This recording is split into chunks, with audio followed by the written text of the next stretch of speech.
ரெண்டு எல்லாராலையும் அழைக்கப்படுற 35 வருஷம் இருக்கிறோம். நாங்கள் ஏதாவது நன்மை என்றால் ஆசார விதிகள் என்றால் 100 கிலோமீட்டர் முன்னால் இல்லாட்டி டொரண்டோ தான் போக வேணும்.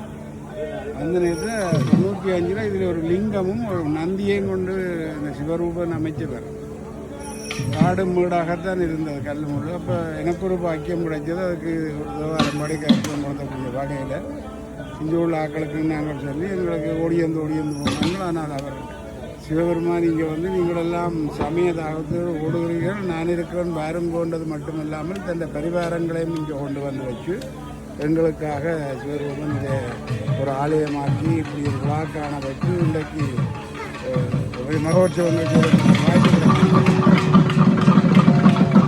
நாங்கள் தமிழர்கள் 35 வருஷம் இருந்திருக்கிறோம். தற்செயலாக இங்கேருந்து எல்லா தமிழர்களும் இந்த இடத்தை விட்டு போனால் என்ன அடையாளத்தை விட்டுட்டு போனோம்னு எல்லாரும் கேட்பார்கள். ஆனால் இந்த ஒரு ஆலயம் இருக்குது.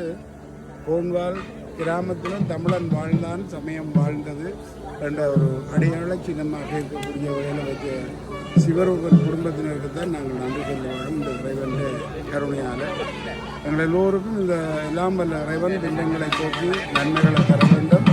எல்லா மக்களும் நலம் பெற்று வாழ வேண்டும், ஒற்றுமையாய் வாழ வேண்டும் என்று அன்போடு கூறிக்கொள்வோம்.